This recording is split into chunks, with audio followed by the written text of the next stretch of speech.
waktu gelar perkara khusus itu berkait dengan satu situasi konkret. Saya katakan di dalam gelar perkara khusus ini gelar perkara nothing. Artinya nothing tidak punya delay. Ya, nol, zero. Kenapa? Karena tidak menampilkan data primer. Mereka tidak tampilkan data primer, kita data primer, putusan pengadilan kan data primer, emang belum data mana lagi? Ini yang gak banyak dibahas di podcast-podcast tuh. Adanya putusan pengadilan negeri Surakarta dan pengadilan tinggi. Kan ada 2 poin katanya bahwa proses penghentian penyelidikan oleh Detipidum itu sudah sesuai dengan prosedur yang berlaku, dan yang kedua bahwa pihak pendumas pengaduan masyarakat itu tidak bukti-bukti yang dibawanya adalah bukti sekunder sehingga tidak bisa dijadikan alat bukti. Bang Egy tentu udah baca kan? Sudah. Oke, silakan Bang Egy komentar. Ya, semalam saya baca dapat dari Ibu Kurnia. Jadi dalam penjelasannya itu Bu Kurnia menanyakan bagaimana ini ada begini gitu. Maksudnya Bang, gelar perkara dikalahkan. Saya tidak setuju seleburnya dikalahkan. Bapak, masa dikalahkan? Kalahkan itu nanti kalau sudah sidang pengadilan ya, kita dianggap bersalah karena pidana, baru itu kalah. Tapi ini belum. Apalagi alasan 2 itu, 1 proseduralnya itu mereka merasa benar, justru tidak benar. Ketidakbenarannya banyak sekali secara ilmu hukum ya. Pertama, dia tidak memperhatikan perkap Kapolri nomor 10 itu loh, yang harus kalau betul prosedur dia harus lampirkan laboratoriumnya apa. Dan yang keduanya lagi itu harus derajatnya ada laporan polisi. Ini kan nggak ada laporan polisi. Dumas dia sendiri yang bilang Dumas. Kenapa terus dikaitkan dengan konteksnya sebagai satu situasi yang sifatnya laporan? Nggak ada, itu udah sesuai dengan prosedur namanya polisi. Anda kelas bareskrim begitu ya, heran saya. Kemudian yang keduanya lagi yang tidak prosedural adalah bahwa waktu gelar perkara khusus itu berkait dengan satu situasi konkret. Saya katakan di dalam gelar perkara khususnya ini gelar perkara nothing. Artinya nothing tidak punya delay. Ya, nol, zero. Kenapa? Karena tidak menampilkan data primer. Anda nuduh kami data sekunder. Padahal yang sekunder tuh kalian gitu loh polisi. Kalian nggak pernah nunjukin ijazah asli Jokowi itu di dalam gelar perkara, nggak ada. Bahkan saya protes keras. Saya bilang kalau kalian nggak bisa tunjukkan, saya walk out. Nggak ada yang berani jawab. Pimpinan gelarnya Karo Wasidiknya tidak bisa jawab. Pimpinan-pimpinan yang ada di situ tidak bisa jawab. Dirpidum yang membilang ijazah Jokowi identik itu asli, nggak bisa jawab. Komnas HAM ada di situ tidak menjawab. DPR ada di situ tidak menjawab. Seluruh polisi ada cap ahli itu. Arianto tadi juga ada di ruangan itu. Nggak bisa jawab. Sitting semuanya diam. Lalu yang nggak prosedural itu siapa gitu loh. Kalian itu yang data sekunder kok diputar ke kita yang sekunder gitu loh. Ya. Maka oleh karena itu dalam perspektif hukum kita harus clear gitu loh. Jangan kita ini digoreng-goreng kita yang nggak benar. Nah, kalau kita data primer, kenapa? Karena saya lampirkan putusan pengadilan negeri Surakarta, saya bawa itu putusan pengadilan tinggi Jawa Tengah. Jadi oleh karena itu dalam perspektif hukum, iya sebentar, coba. Itu apa? Enggak untuk saya, keterangan saya. Iya. Maaf Pak dari kedutaan Pak Anir. Kenapa? Ya, silakan. Ya, saya minta izin ya. Ya bagaimana loh, mau nggak diizinkan? Ini kan wilayah Republik Indonesia, saya warga negara Indonesia. Ya sudah, makanya kalau nggak persoalan kan kedubes ini, ya saya advokat Pak, nggak boleh, saya penegak hukum, ya, boleh. Jadi dalam pengertian itu, tolong dengan hormat Pak Polisi, data saya yang disebut sekunder itu buktikan, saya bawa kok lampirannya, berapa bentuk bawa, untuk ditampilkan bahwa jelas pada waktu itu Jokowi tidak menampilkan ijazah aslinya. Bahkan jaksa dan polisi waktu di sidang itu tidak bisa menerangkan ada aslinya. Dia hanya menjawab, ini yang saya punya cuma fotokopi yang dilegalisir. Nah kalau itu terjadi, kenapa jadi bisa masuk ke pengadilan P21? Kan tidak bisa fotokopi jadi alat bukti. Itu persoalan serius hukum itu diatur dalam KUHP. Apalagi di KUHP diatur untuk jaksa ya, pasal 143 yang bahwa gugatan itu kepada terdakwa harus cermat, harus benar, harus teliti. Itu 143. Nah kecermatannya di mana? Ketelitiannya di mana? Ya kok Bambang Tri dan Gus Dur dihukum dengan asumsi fotokopi, bukan ada aslinya. Nah, ini kan kezaliman luar biasa. Itu 2003 loh, 2023. Jadi udah 2 tahun lalu. Kenapa saya terus mengejar? Karena ini menzalimi orang luar biasa. Saya advokat diperlakukan tidak adil. Jadi itu poinnya Bung Refli. Jadi prosedur mereka tidak prosedural. Kedua, data primer kita yang punya, dia nggak punya data primer, kok dituduh ke kita. Dan yang terakhir, konsep penyelidikan atau tahap penyelidikan tidak bisa dihentikan. Dari mana pasalnya?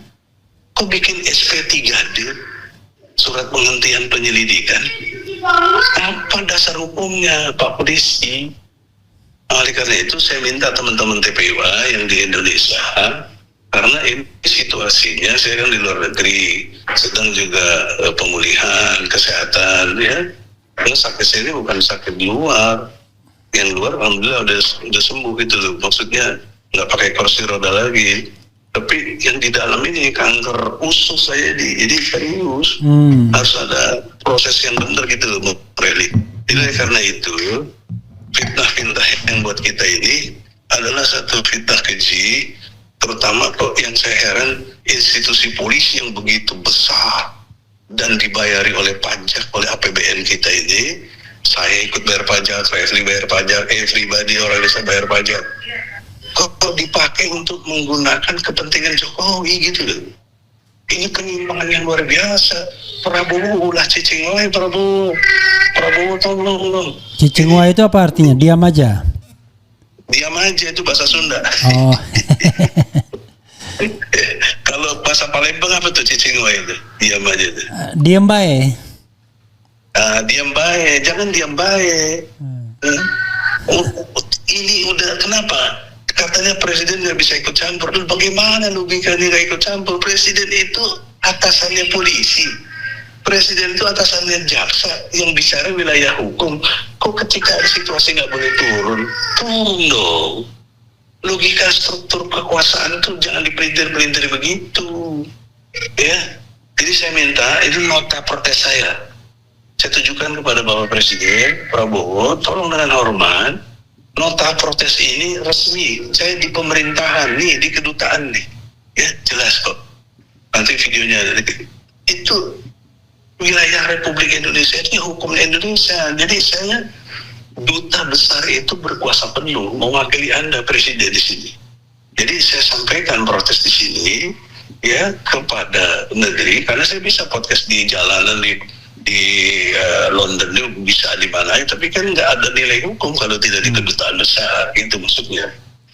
Jadi poin penting itu aja Bung Refli, nggak usah terlalu lama. Yang penting hak protes kita ini jangan diabaikan, dan teman-teman di TPWA di Indonesia jangan kecewa, jangan gusar, jangan lemah. kita ini tetap melawan dalam arti koridor hukum. Kita ini benar secara prosedur hukum. Ya, suruh dumas kita dumas. Tapi dia perlakukan kita seperti laporan polisi. Seperti penyidikan, padahal baru tahap penyelidikan. Itu kan mereka yang nggak prosedural, kok kita dituduh nggak prosedural? Mereka tidak tampilkan data primer, kita data primer, putusan pengadilan kan data primer, emang mau data mana lagi? Ya, ini yang nggak banyak dibahas di podcast tuh, adanya putusan pengadilan negeri Surakarta dan pengadilan tinggi Jawa Tengah. Iya. Itu menyatakan demikian, bahkan pasal 14 dan 15 Undang-Undang Nomor 1 Tahun 46 itu di-drop, nggak dipakai, nggak dijadikan pertimbangan hukum. Artinya clear, Bambang Tri dan Gus Dur tidak hoak, Bambang Tri dan tidak memberitakan berita palsu. Yang palsu justru mereka. Logika yang ketiga lagi, kaitan dengan siapa yang bersalah membuktikan. Saya udah buktikan di pengadilan, saya Bambang Tri dan Gus Dur menuduh memang jelas ijazahnya palsu. Ini sampai bikin podcast sampai mubahalah, ya. Sebagai mubahalah itu jangan kira tidak, itu peristiwa agama yang tinggi karena ada di Al-Quran. Buka aja surat Ali Imran, ya, ayatnya 61. Ali Imran ayat 61. Itu perintah mubahalah. Dan Jokowi kan sekarang kita lihat mubahalahnya Gus Dur itu udah semakin nyata itu, ya. Banyak kena azab semuanya itu. Dan juga sekarang hakim-hakim yang kemarin sudah saya kritik juga, Anda itu nanti ada pertanggungjawaban akhirat, ya. Oke, sekarang kalian bisa selamat, tapi ingat, ya, Allah akan pertanggungjawabkan tidak sama di akhirat loh nanti. Ada teorinya namanya baktatan. Teori baktatan itu ada di surat 6 ayat 44. Jadi Allah memang biarkan orang-orang yang begitu itu, yang melampaui batas itu, diberi kesenangan oleh Allah. Tapi satu saat, plötzlich atau orang Jerman bilang, atau baktatan bahasa Qurannya, tiba-tiba azab Allah akan datang sama kalian. Jadi saya kira itu terjadi di dunia, tidak di akhirat saja. Akhirat apalagi lebih parah, kok isi neraka jahanam kalian. Jadi oleh karena itu, dengan hormat lewat Refli Harun, podcast ini yang keren dan cerdas itu, tolong bahwa ini adalah hak hukum, hak jawab saya terhadap pembatalan atau penghentian dari penyelidikan yang tidak benar dari Mabes Polri. Sekira gitu Pak ya. Ada satu pertanyaan Bang Egy. Setelah keluarnya surat Karo Wasidik ini, ya, apa yang akan Bang Egy atau TPUA lakukan selain statement seperti ini? Karena kan penyelidikan menjadi terhenti atau polisi tidak lagi berkenan untuk melakukan penyelidikan terhadap kasus ijazah palsu ini. Ya, Refli kan sarjana hukum mengerti bahwa peristiwa hukum baik perdata maupun pidana jika sedang dalam dipersoalkan dan sampai ke pengadilan tidak boleh tidak ada akhir. Harus ada akhir, harus selesai. Kalau pidana dihukum kalau yang salah. Kalau perdata ganti rugi kalau yang dianggap bersalah. Jadi tidak boleh peristiwa hukum ini berhenti atau dihentikan, tidak boleh. Itu perintah hukum. Ini prosedur. Maka langkah kita, saya udah bilang tadi, buat surat protes kepada Prabowo Subianto yang sedang dirahmati Allah karena dia berkuasa sekarang. Karena rahmat Allah, bukan karena Anda hebat. Karena ulillahumma malikal mulki tu'til mulka man tasya. Jadi Anda berkuasa karena kehendak Allah, ya, bukan karena kehebatan Anda. Kalau Allah tidak berkehendak, Anda tidak akan bisa. Tapi ingat, Allah juga yang hinakan kalian. Kalau kalian tidak amanah, Allah hinakan, Allah azab. Itu kejadian di seluruh dunia, ya. Rata-rata yang kena azab itu pejabat itu, karena dia menghinakan rakyat.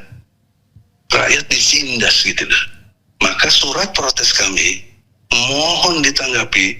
Presiden harus buat kebijakan. Bisa perintah Kapolri, bisa, Presiden itu bisa perintah Kapolri untuk lanjutkan ini sampai tuntas, Ya, jangan malah kami dikriminalisasi yang 12 orang. Kami dengar akan tambah bertambah.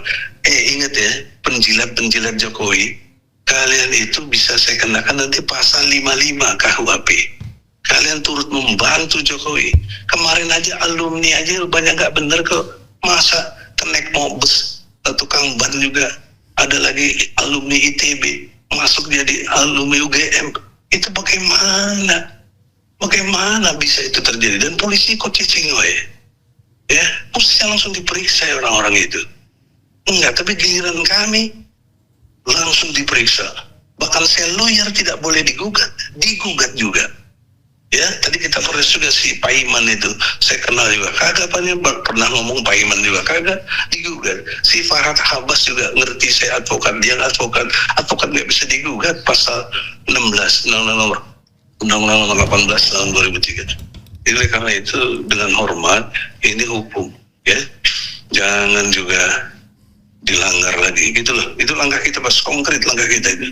Oke. Nah, kalau enggak juga lo mau Revilaru, udah saatnya people power turun. Kalau begini rakyat sudah dianggap dipecundangi, lembaga polisi yang begitu hebat dipakai untuk gaya membela Jokowi, itu kan waduh menista rakyat sekali itu.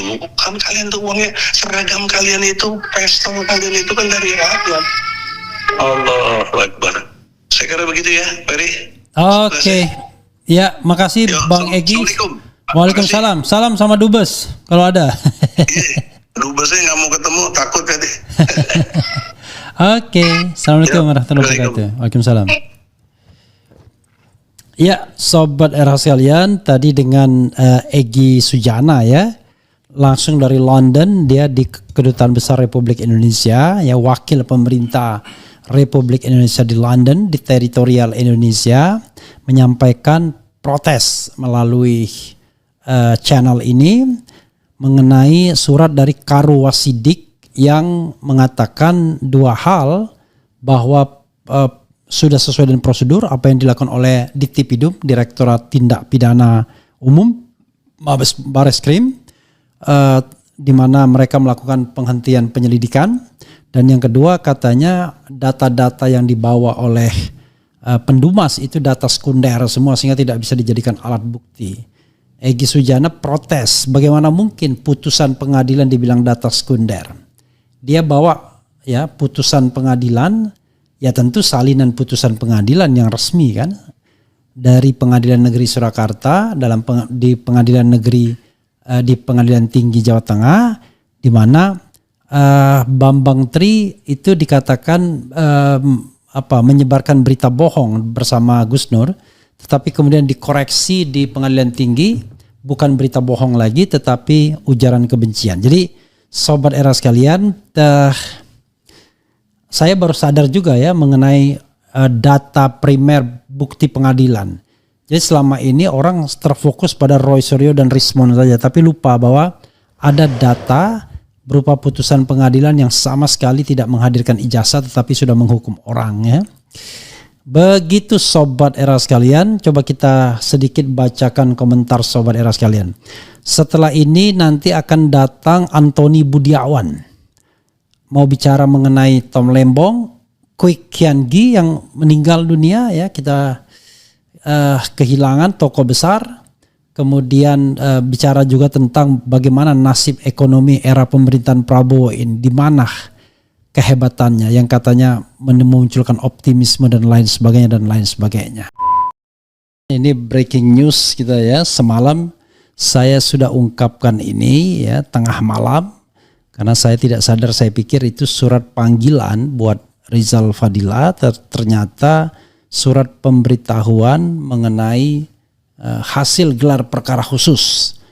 Kira-kira poinnya adalah bahwa apa yang dilakukan oleh Diktipidum, Direktur Tindak Pidana Umum Bareskrim Mabes Polri itu sudah sesuai dengan prosedur yang sah. Kemudian yang kedua adalah bukti yang disampaikan pihak pendumas atau pelapor itu bukanlah bukti yang primer, tapi bukti sekunder, tidak bisa dijadikan barang bukti. Luar biasa ya. Itu melalui surat tertanggal berapa Juli pokoknya, tertanggal 2, sebentar kita cek dulu karena terlalu kecil, 25 Juli ya, yang ditandatangani oleh Kepala Biro Pengawasan dan Penyidikan Mabes Polri, yaitu Dr. Andes Sumarto MSI Brigadir Jenderal Polisi ya. Kayak jeruk makan apel atau apel makan apel, jeruk makan jeruk. Kang Rizal Fadilah. Ya, saya sudah terhubung dengan Rizal Fadilah, Wakil Ketua Umum TPUA yang dikasih surat cinta oleh Karo Wasidik ini ya. Apa komentar Anda secara umum dulu? Silakan. Ya, kalau saya melihat tidak benar ya bahwa apa yang disampaikan sebagai alasan dari surat pemberitahuan perkembangan penanganan Dumas ya, atau SP3D ini gitu kan. Jadi saya melihatnya dua hal yang tadi disampaikan oleh Bang Refli, yaitu soal sudah sesuai dengan ketentuan hukum yang berlaku dan tidak bisa dijadikan alat bukti sekunder, itu sangat tidak benar gitu. Nah, alasannya yang pertama, kalau soal ketentuan yang berlaku, ketentuan yang mana? Kalau ketentuannya Perkapolri 6/2019 itu kan penyidikan itu harus proporsional, profesional, dan prosedural. Itulah yang kita bantah gitu sejak awal, sehingga dibutuhkan gelar perkara khusus.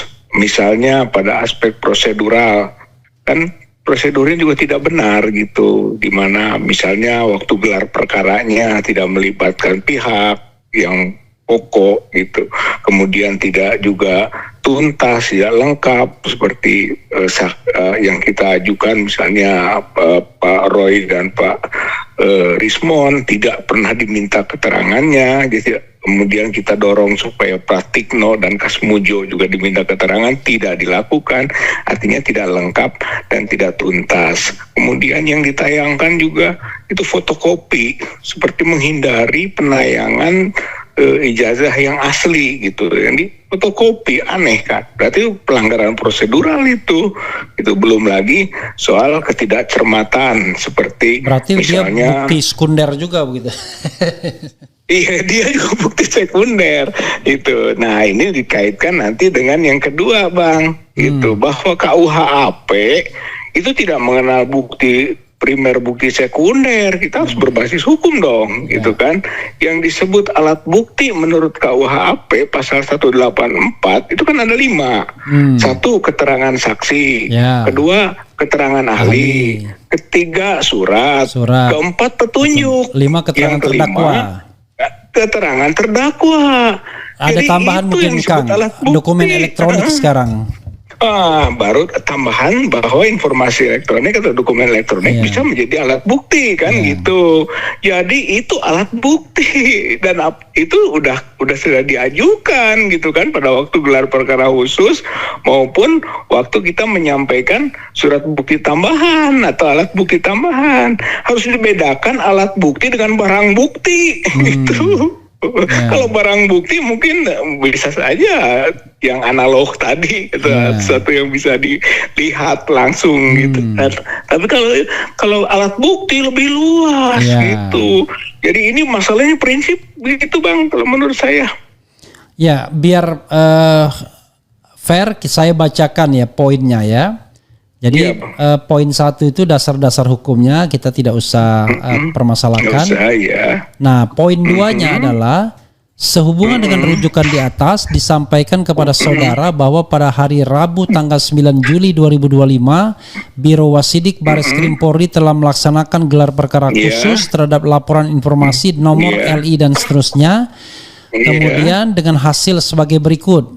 Terhadap laporan informasi nomor LI dan seterusnya atas pengaduan dari Profesor Dr. Haji Egy Sujana SH MSI tim dalam kurung tim pembela ulama dan aktivis, tutup kurung tentang dugaan tindak pidana pemalsuan dan atau pemalsuan akta autentik dan atau menyuruh memasukkan keterangan palsu ke dalam akta autentik dan atau yang membantu memberikan dan menggunakan ijazah, sertifikat kompetensi, gelar akademik, profesi dan atau vokasi yang tidak memenuhi persyaratan sebagaimana dimaksud dalam pasal 263 KUHP dan atau pasal 264 KUHP dan atau pasal 266 KUHP dan atau pasal 68 Undang-Undang Nomor 20 Tahun 2003 tentang Sistem Pendidikan Nasional yang ditangani oleh Dittipidum, Direktorat Tindak Pidana Umum ya, Baris Krim Polri.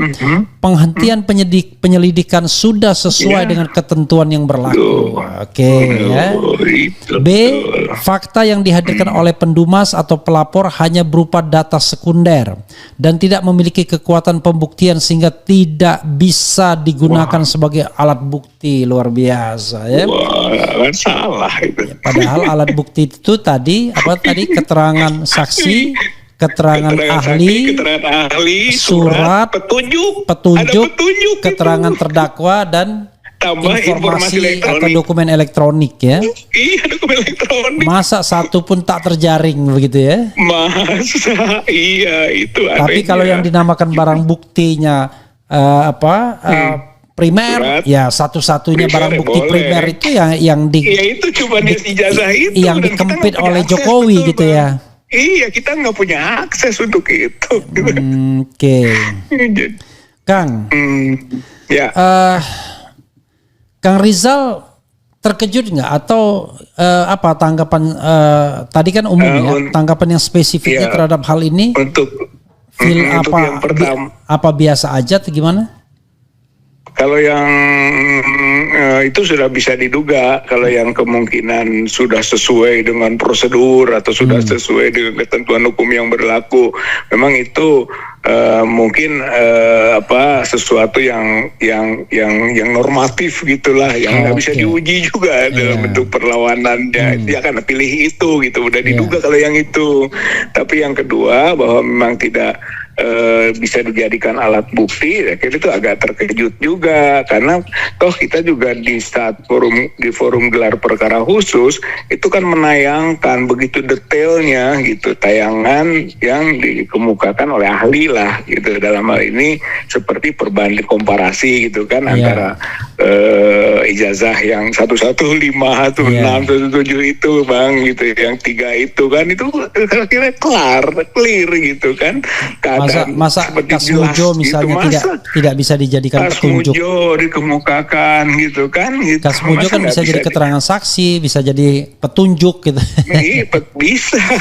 Itu sebetulnya kita harapkan kan tindak lanjut. Jadi setelah gelar perkara itu nggak selesai di situ dan terbukti sebetulnya dia menunggu waktu kan, seharusnya itu digunakan kan untuk melakukan pengujian mengenai apa-apa yang dikemukakan di gelar perkara khusus gitu. Dan sebetulnya kita yakin kalau itu dilakukan maka akan jelas pembuktiannya gitu tentang tidak identiknya gitu kan, atau mungkin juga pada ujungnya dugaan palsunya itu kuat gitu. Jadi nggak bisa dia menyatakan sudah sesuai ketentuan hukum yang berlaku misalnya, selesai saja gitu kan, membenarkan pengumuman Dirtipidum 22 Mei 2025 yang lalu begitu bang. Padahal Kang, saya baca juga ya yang sering diulang oleh Abdullah Al-Katiri itu adalah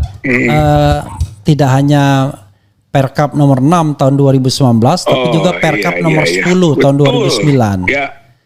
Perkap nomor 10 itu terutama pasal 10, pasal 79, pasal 80 itu kalau mau minta yang namanya pemeriksaan laboratorium forensik itu statusnya harus ada salah satu syaratnya harus ada laporan polisi. Kemudian harus ada berita acara penyitaan dokumennya yang mau dilaporkan begitu.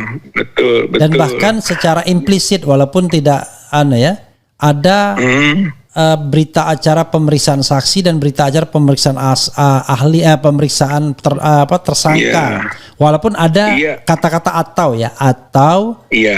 laporan perkembangan kasus gitu ya, gitu. Tapi kan pada dasarnya kan paling tidak syarat-syarat itu kan tidak dipenuhi dalam pemeriksaan dokumen kemarin. Iya. Kita sangat menduga begitu. Apalagi ada poin yang itu, Bang, yang autentikasi gitu kan, pembanding. Saya kira karena ini kita juga mengajukan pembanding lain, gitu kan. Itu harusnya langsung ya menguji dong antara autentikasi yang ini, diproses autentikasinya yang kita dengan autentikasi yang dia, karena itu yang kita ragukan, karena dia juga tidak terbuka siapa gitu kan 3 temannya yang dijadikan pembanding ijazahnya itu dengan ijazah Joko Widodo, sementara kita mengajukan juga ini kan, berarti harusnya dia bergerak itu untuk autentikasi. Harusnya waktu gelar perkara itu ya paling tidak ijazah aslinya ya sebetulnya itu yang dituntut dihadirkan gitu, lagi gitu supaya ya, supaya diuji bersama kan gelar perkara itu gitu kan, untuk menguji gitu kan temuan-temuan yang telah dilakukan oleh penyidik atau penyelidik gitu kan di forum itu, jadi terbuka, bukan dengarkan pendapat gitu kan. Walaupun belum lapor, paling tidak kan secara kasat mata kita bisa lihat dulu kan. Iya, dan sekurang-kurangnya kan belum selesai gitu. Berarti ada tindak lanjut. Makanya betul kalau dikatakan penyelidikan jangan dihentikan. Artinya masih terbuka gitu kan peluang-peluang pembuktian yang baru gitu, dan itu akan terus dilakukan, dan ternyata punya juga kita bukti-bukti baru kan yang bisa disampaikan berikutnya. Kalau dihentikan penyelidikan ya bagaimana? Jadi itu juga proses hukum yang dilanggar sebenarnya. Kang, gitu. Kang Rizal kan tahu bahwa ini pelanggaran prosedur oleh penegak hukum ini kan telanjang gitu, dan kemudian ketika dicek ke internalnya nggak ada gunanya juga, mereka malah memperkuat. Apa upaya Kang Rizal untuk dan teman-teman untuk mempermasalahkannya, atau pasrah saja? Ya, saya kira kita harus terus melakukan upaya, Bang, nggak akan nyerah lah dengan proses perkembangan seperti ini. Walaupun sebenarnya dia baru membuat surat pemberitahuan perkembangan gitu kan, penanganan Dumas. Ya semestinya konsisten dong gitu kan, bahwa itu baru pemberitahuan perkembangan, bukan merupakan putusan atas penghentian gitu, simpulan gitu. Tapi dengan mengatakan sudah sesuai dengan ketentuan berlaku, artinya dia memperkuat. Itu jadi apa ya, bersayapnya itu atau dubiusnya di sana gitu. Tapi usaha kita sekarang ya kemana kan? Saya juga ngobrol dengan Pak Rismon dikit gitu kan, mengungkap soal ini. Artinya nggak ada jalan lain, kita masih punya alat bukti kan gitu. Katakan 5 gitu kan, 5 ijazah teman yang masih dipegang oleh kita, itu modal gitu kan untuk bisa kita uji. Ambillah, geraklah sedikit ke lab lain gitu, lalu keluarkan second opinion gitu, misalnya dari Singapura atau dari Australia, dari mana, geraklah gitu kan. Depan kita punya modal ini gitu, contoh tetapi gitu. Masalahnya sepanjang analognya itu tidak dikeluarkan oleh Pak Jokowi, maka semua yang dilakukan itu akan ditolak. Karena katanya tidak menggunakan data primer tapi data sekunder. Walaupun persis sama misalnya gitu. Benar. Artinya itu jadi alasan dalih, bukan dalil dia kan gitu, dalih nantinya gitu kan. Nah kemudian yang kedua ya mungkin terpaksa akhirnya di Polda Metro Jaya kan, karena sudah disita di Polda Metro.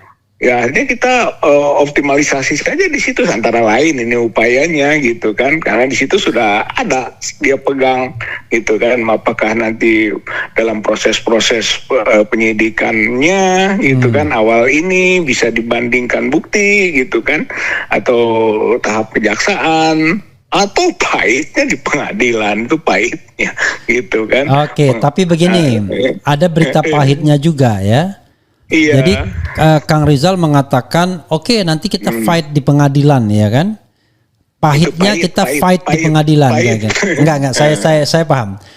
Pahitnya kita fight di pengadilan kan gitu. Iya. Nah, tetapi yang jadi masalah adalah itu saya lihat terdakwa. bukan Gimana, begitu, Pak? tidak hanya terdakwa, Bukan. pasal-pasal yang Bukan. digunakan itu Iya. pasal-pasal yang tidak mengarah pada pembuktian adanya ijazah palsu atau tidak nanti. Iya. Karena begini, Ya. misal ya, kalau Pak Jokowi narik soal pencemaran nama baik misalnya, let's say dia dianggap pahlawan, saya tarik pencemaran nama baik ya kan? Karena bagi saya cukup, wah dia mau pahlawan kan, cukup pernyataan bahwa ijazah ini tidak dikatakan palsu gitu ya, selesai, terbukti di Bareskrim, begitu selesai kan? Maka yang terhadap Kang Rizal kan hanya akan dikenakan pasal penghasutan, pasal ujaran kebencian, kemudian pasal menggunakan mengoprak-aprik dokumen seolah original, kemudian pasal menggunakan dokumen tanpa izin, kan begitu? Bisa. Dan itu betul, Bang. tidak ada menyangkut pembuktian Relevansi, apakah ijazahnya asli atau palsu. Apalagi saya lihat ada satu pasal yang sudah di-drop oleh mereka, yaitu pasal 28 ayat 3 tentang menyebarkan berita bohong yang memunculkan kerusuhan, menimbulkan kerusuhan masyarakat. Ya. Nah, jadi kesimpulannya adalah sidang terhadap Kang Rizal dan teman-teman tetap berlangsung, tapi tidak ada sekalipun forum untuk pembuktian ijazah asli atau palsu. Gimana, Kang? Kalau analisis ini dikemukakan? Ya, pertama apa gunanya dia melakukan penyitaan kan gitu terhadap ijazah tersebut, baik SMA maupun S1 kan, berarti itu harus digunakan sebagai alat bukti kan nantinya gitu, karena yang menyitanya Polda Metro Jaya bukan Bareskrim. Atau yang kedua, bahwa putusan Bareskrim tidak boleh dipakai dasar hukum, karena dia juga menyatakan di surat pemberitahuannya bahwa ini bukan alat bukti untuk pengadilan, gitu kan, tapi hanya sebagai layanan Dumas, gitu kan, layanan pengaduan masyarakat. Berarti seolah-olah itu bukan alat bukti yang bisa digunakan. Jadi nggak boleh dia beralasan sudah diputus oleh Bareskrim. Itu Bareskrimnya sendiri mengatakan semuanya itu bukan merupakan alat bukti untuk pengadilan kan. Jadi bukan alat bukti hukum lah. Itu poin pentingnya gitu.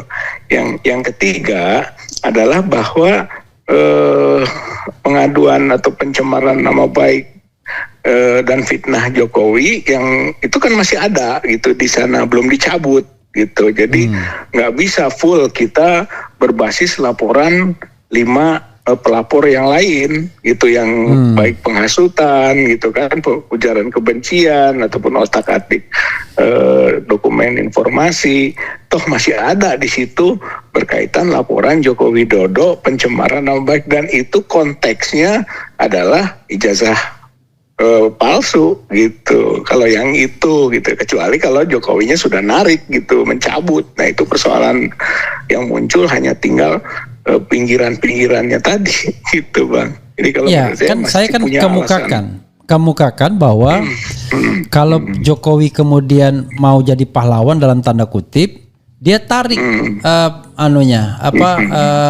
gugatannya ya atau pengaduannya, mengatakan bahwa bagi saya sudah cukup ya, karena proses hukum sudah mengatakan ijazah saya asli, kan begitu kan. Dengan demikian apa yang disampaikan Bareskrim itu walaupun tidak bisa menjadi bukti, tetapi ya itu ada statement seperti itu, dan kemudian dia tidak mau lanjutkan di pengadilan, lalu pengadilan main dengan logikanya sendiri, pasal penghasutan, pasal membuat dokumen dan lain sebagainya, karena deliknya sudah bukan lagi delik aduan tapi delik umum yang terserah polisi mau ngincer siapa Iya. gitu.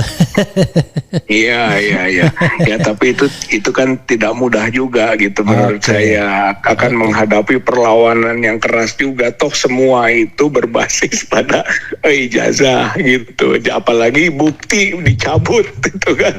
Berarti itu jadi bukti juga nanti gitu kan, konteksnya awal. Jadi kalau yang primernya sudah dicabut, yang sekundernya nggak ada nilai gitu. Ya sekunder itu maksudnya Tapi laporan-laporan begini yang lain. Kang. Kalau saya lihat kan permainan bukan di Kang Rizal dan teman-teman. Kang Rizal hanya mengandalkan opini publik. Kan Ya. hadir tidaknya dokumen analog yang berupa ijazah itu kan itu bergantung pada hakim sama jaksa nanti. Iya. Nah, kalau hakim tidak memerintahkan, jaksa tidak mau menghadirkan atau tidak singgung sama sekali, mau teriak-teriak ribuan kali, tetap tidak didengarkan dan dianggap tidak relevan nanti. Kita bukan pembuktian palsu atau tidaknya ijazah. Ini adalah sidang pencemaran nama baik misalnya atau sidang paham, kayak Gus Dur. iya. Ini adalah sidang bukan ujaran kebencian atau sidang tentang penghasutan. Tidak perlu kami membuktikan adanya ijazah palsu atau tidak, tetapi apakah ada penghasutan, apakah ada ujaran kebencian, apakah ada penggunaan dokumen tanpa izin, apakah ada itu. Nah, kalau misalnya penggunaan dokumen tanpa izin dianggap masih berkaitan dengan ijazah, ya sudah di drop juga. Iya kan? Jadi hal-hal yang tidak berkaitan sama ijazah, ya itu tadi. Penghasutan, ujaran kebencian. Iya. Gitu. Ya sangat mungkin itu Kak Bang. Jadi memang Jangan lupa Gus Nur sama Bambang Tri kan kena ujaran kebencian terakhirnya, bukan menyebarkan berita bohong. Bukan ijazah. Bukan. Ya betul Bang.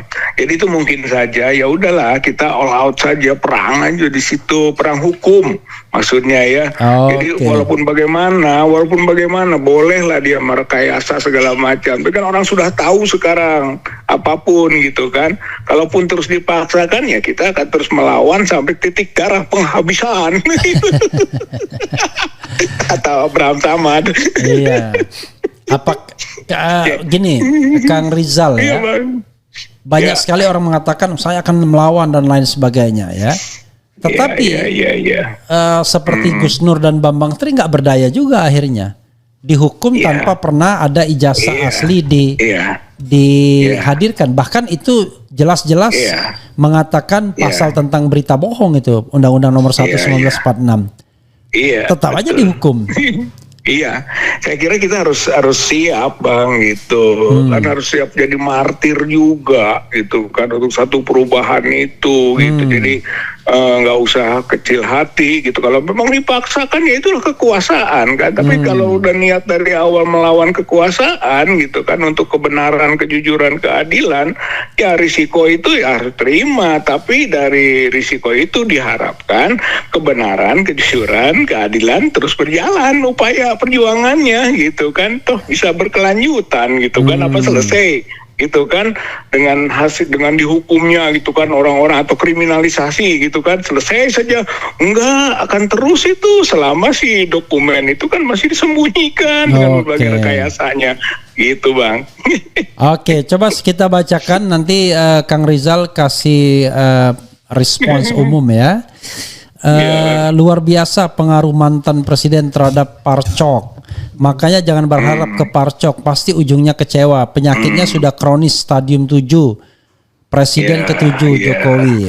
Kemudian kasus pribadi objek utama ijazah TP berusaha ditutupi dengan mengalihkan kasus biar terus mengulur waktu. Jelas-jelas ini sudah lama yang dibungkam dengan penjara. Nggak ada tuh tokoh-tokoh, maksudnya apa nggak ngerti ya.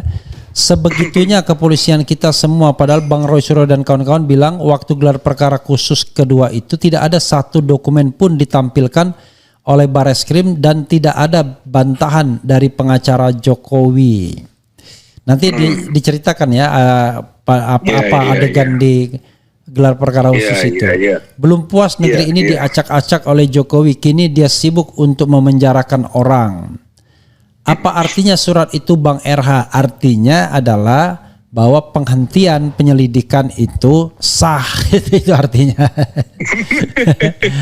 11.000 T bisa buat bayar apa saja termasuk parcok. Bisakah ditersangkakan jika barang ijazah Jokowi yang menjadi objek perkara sebelum ada keputusan inkra terkait keaslian ijazah Jokowi, polisi harus bekerja profesional, objektif, transparan, dan tanpa rekayasa. Jadi kalau menurut Undang-Undang tentang Perlindungan Saksi dan Korban pasal 10 itu nggak bisa ditersangkakan sebelum adanya putusan yang inkrah berkekuatan hukum tetap, ya kan? Gitu.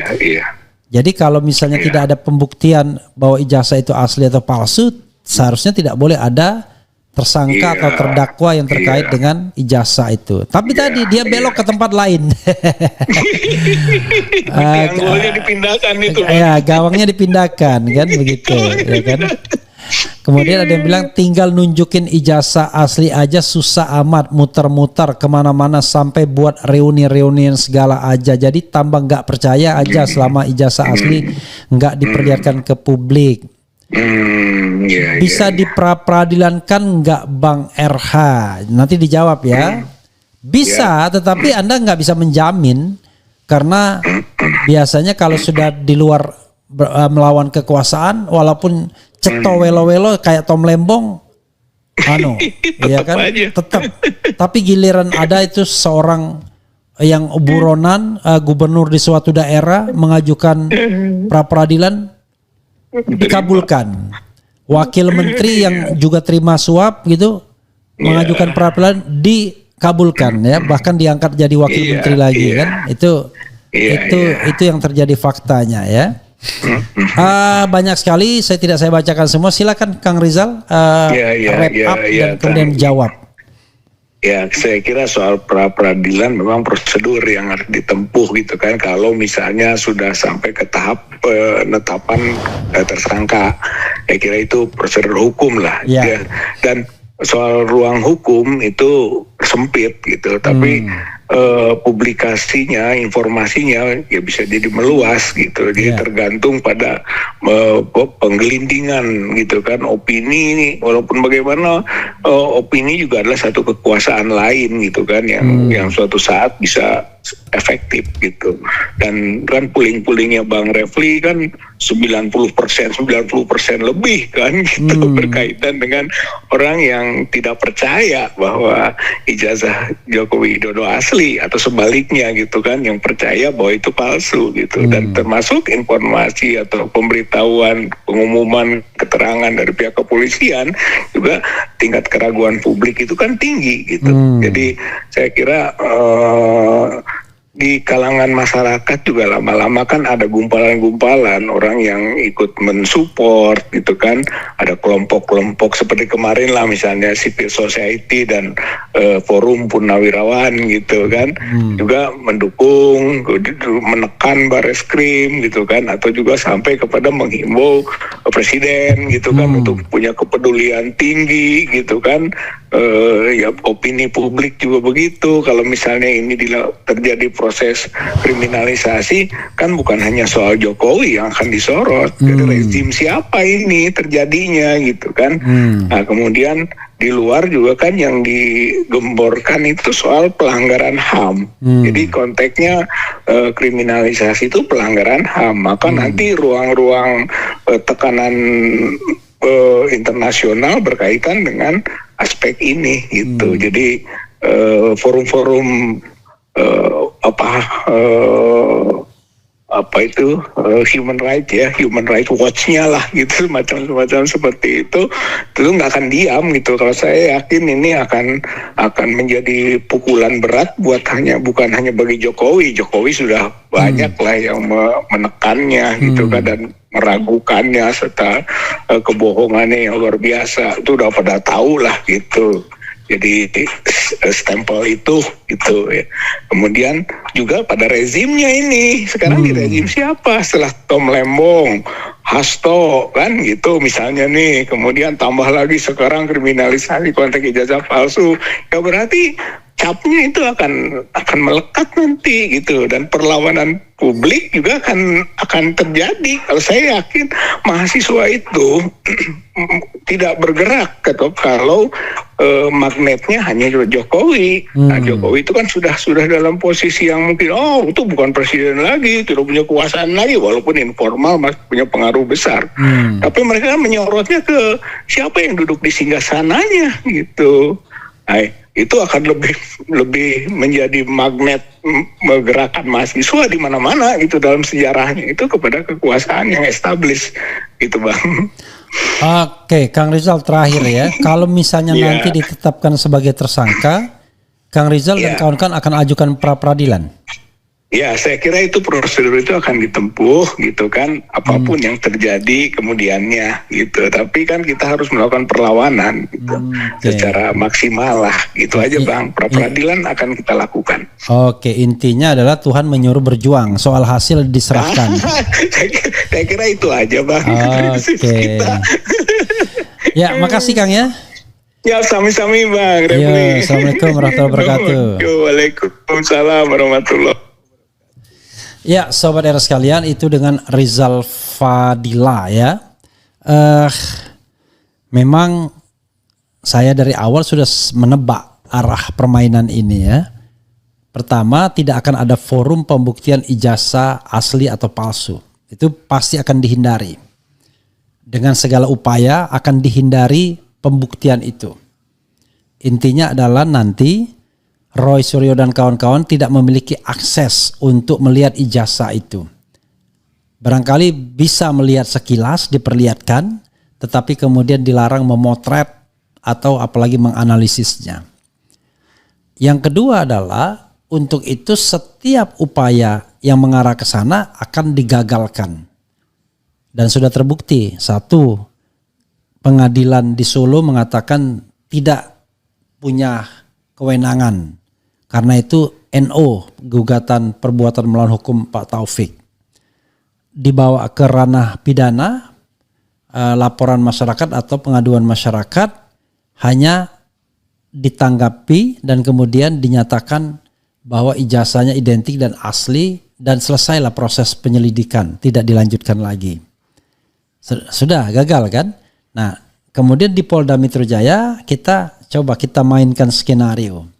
Skenario yang sudah dimainkan adalah tidak ada pasal mengenai menyebarkan berita bohong. Karena kalau menyebarkan berita bohong akan ditunjuk aslinya mana, berita aslinya mana. Kan nggak bisa orang dibilang bohong tapi versi aslinya nggak ada. Nggak ada menyebarkan berita bohong. Kalau ada kaitan-kaitan dengan ijazah seperti misalnya pencemaran nama baik, fitnah dan lain sebagainya, di mana ijazah harus dibuktikan misalnya, maka Jokowi bisa saja kemudian mencabut pengaduannya, ya kan? Begitu dia mencabut pengaduan, maka tinggal dipakai pasal-pasal yang kemudian bisa digunakan. Yaitu pasal apa? Pasal penghasutan dan pasal ujaran kebencian. Penghasutan tidak terbukti, ujaran kebencian sering dipakai sebagai pasal karet. Jadi itulah sobat era sekalian yang tidak ada kaitan. Jadi ujung-ujungnya adalah menggunakan undang-undang ITE untuk menjerat aktivis. Dan sama sekali tidak ada pembuktian soal ijazah asli atau tidak. Itu skenario yang saya ucapkan dari awal ya. Intinya akan dihindari semua forum pembuktian ijazah asli. Ya, kalau misalnya ada forum pembuktian ijazah asli dan itu transparan, nih saya kasih jempol. Tapi kelihatannya tidak akan berani. Kenapa? Karena kalau ada ijazah aslinya, ya sudah lama ditunjukkan. Nah cuma kita tidak tahu ketika Dr. Yulia dan teman-teman diperiksa kemarin, apakah mereka required meminta hadirnya ijazah asli yang konon sudah disita oleh Polda Metro Jaya dan diperlihatkan kepada mereka, ataukah tidak sama sekali. Saya belum mendapatkan informasi itu nih, mohon maaf sobat era sekalian ya. Itu yang bisa di-share ya, dan memang berjuang itu tidak melulu soal hasil, tapi bagaimana kita kemudian berusaha untuk menjadi bagian amar ma'ruf nahi mungkar terus menerus dan lain sebagainya. Kita sedang berjuang untuk bagaimana menjadi bagian untuk mencegah kemungkaran. Kemungkaran yang dilakukan oleh siapa? Oleh kekuasaan, oleh orang yang dibayar dengan pajak rakyat, oleh siapapun. Karena esensi dari hukum itu adalah keadilan. Kalau keadilan hilang dari hukum, maka tidak ada gunanya kita bicara tentang penegakan hukum, penegak hukum, negara hukum, dan lain sebagainya. Begitu sobat era sekalian ya. Terima kasih atas perhatiannya. Wassalamualaikum warahmatullahi wabarakatuh.